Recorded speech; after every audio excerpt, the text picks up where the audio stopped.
Salut tout le monde, j'espère que vous allez bien les amis, on est parti, nouvelle vidéo, J-2 avant le Classico, dimanche 16h15, le Real affrontera le Barça dans un duel, on l'espère, épique. On démarre avec cette date, c'était il y a 7 ans, jour pour jour, le premier match officiel de l'international uruguayen Fede Valverde qui avait remplacé à l'époque Isco. 7 ans plus tard, Fede est devenu un rouage importantissime de l'équipe madrilène. On regarde les amis les unes des quotidiens madrilènes. Marca qui titre Aceleron de la BMW hacia el Clásico. Les performances sont intéressantes, alors je pense pas que tout le monde soit à 100%, notamment Jude. Je pense qu'il n'est pas très loin, mais il n'est pas encore à 100% selon moi.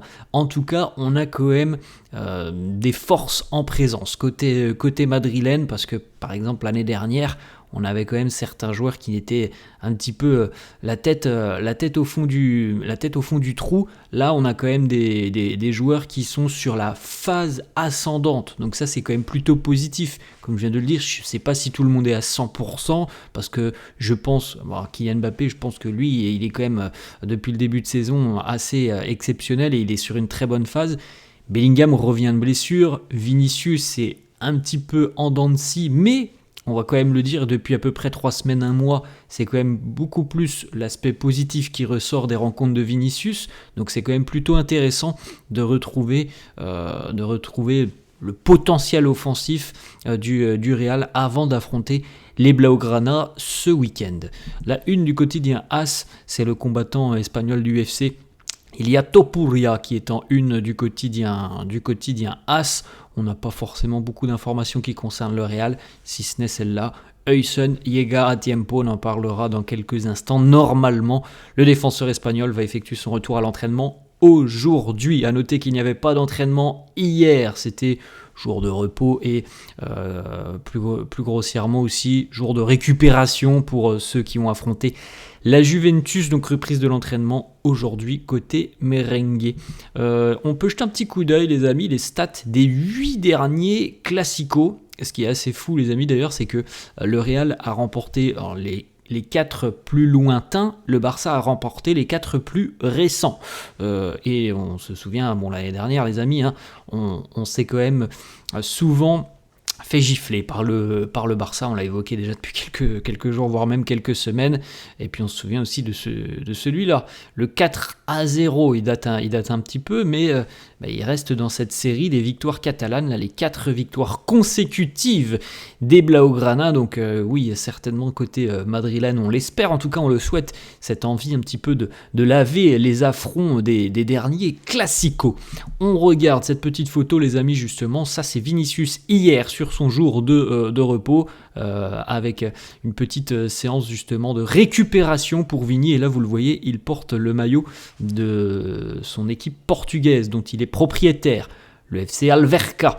On continue avec 2 informations. Marca qui confirme que Dean Huysen devrait s'entraîner aujourd'hui et donc normalement Dean devrait être disponible pour affronter le Barça ce week-end.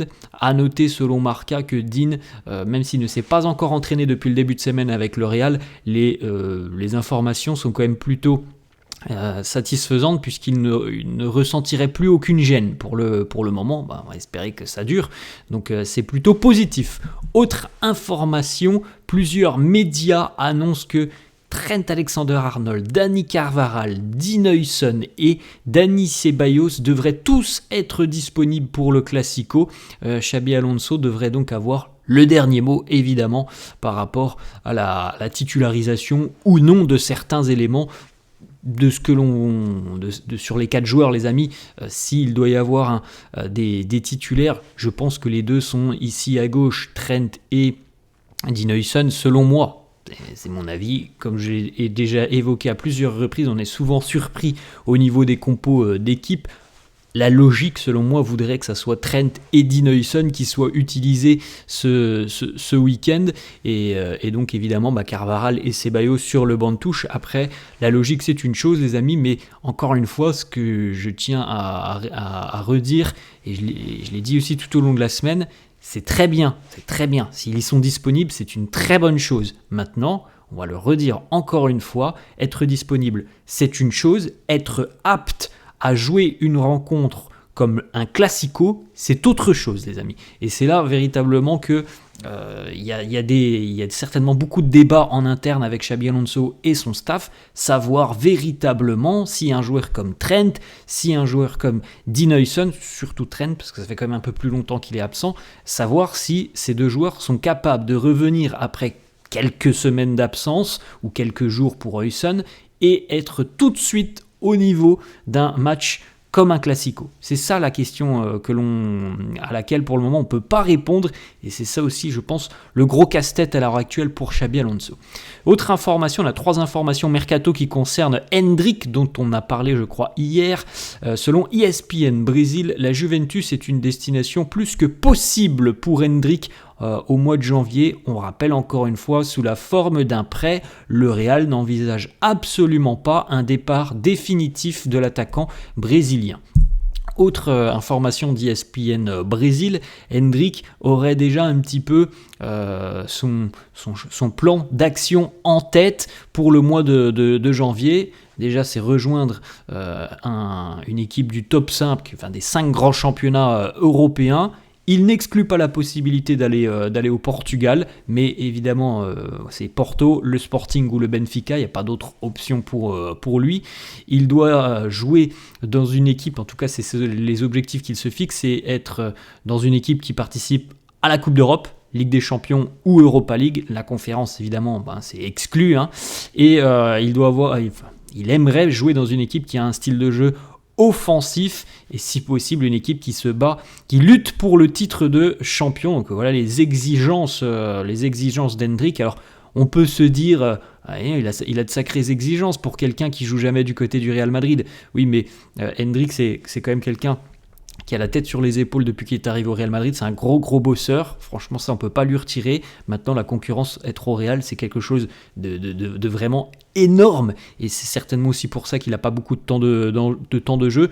Peut-être qu'ailleurs en Europe, il aurait plus de temps de jeu, donc on peut comprendre qu'il ait des exigences. Il a envie quand même de performer dans une équipe justement qui a des velléités, des objectifs importants sur la seconde partie de saison.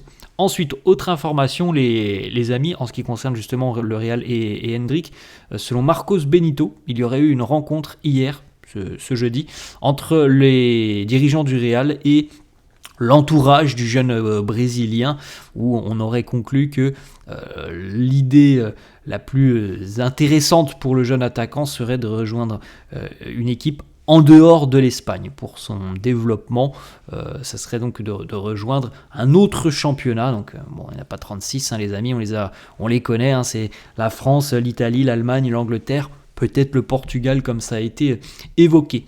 On a 2-3 déclarations d'Arda Güler. Premièrement, il nous dit « Je pense que l'on peut tout gagner cette saison. On va essayer en tout cas de tout gagner parce que je pense qu'à l'heure actuelle, nous faisons du bon boulot. » On en a beaucoup parlé, les amis, tout au long, depuis le début de saison. On est quand même dans un changement de dynamique important par rapport à ce qui se passait avec Carlo Ancelotti, dans le sens où on n'a pas du tout la même philosophie de jeu, on n'a pas du tout les mêmes principes de jeu. Je pense qu'il y a quand même des choses qui sont très positives, il y a encore des choses à régler, ça on peut toujours le dire.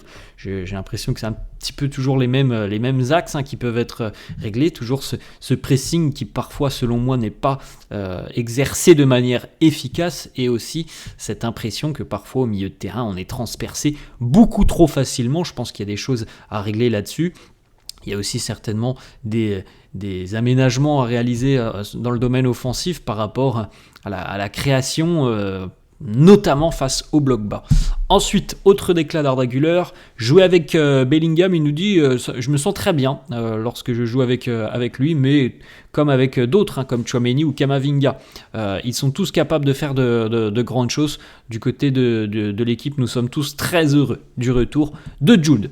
Une petite stat, les amis, on a vu hier que Thibaut Courtois avait disputé son 300e match sous les couleurs du Real Madrid. On a cette stat intéressante. Thibaut Courtois, c'est 119 clean sheets en 300 matchs. Donc c'est grosso modo, je crois qu'il doit être à peu près 42% de clean sheet, Thibaut Courtois du côté du Real Madrid, donc c'est quand même plutôt pas mal. Iker Casillas, regardez, le recordman du côté de Madrid, c'est 264 clean sheets en 725 matchs, donc c'est à peu près, hein, c'est une moyenne les amis, c'est à peu près 30-32% de clean sheet pour Casillas. Ensuite on a Francisco Bouyo par exemple, ou encore Miguel Angel. On enchaîne les amis avec une petite stat qui est intéressante, mais on va justement la développer un petit peu. Alvaro Carreras face à la Juventus, 11 duels entre lui et un joueur turinois, 11 duels gagnés, c'est énorme, hein, c'est 100% de duels gagnés. Aucun autre défenseur a réussi plus de duels en Ligue des Champions sur les 10 dernières saisons. Aucun autre défenseur n'en a tenté autant et en a remporté autant, c'est-à-dire qu'il a un ratio de 100%. Mais ce que je tiens à dire les amis, c'est que si vous avez bien suivi la rencontre, vous avez vu aussi à quel point, notamment comme je l'ai dit hier, notamment sur les 20-25 premières minutes, Carreras était en grande difficulté. Il a eu beaucoup de mal, Carreras, hier, notamment face à Bremer, je crois.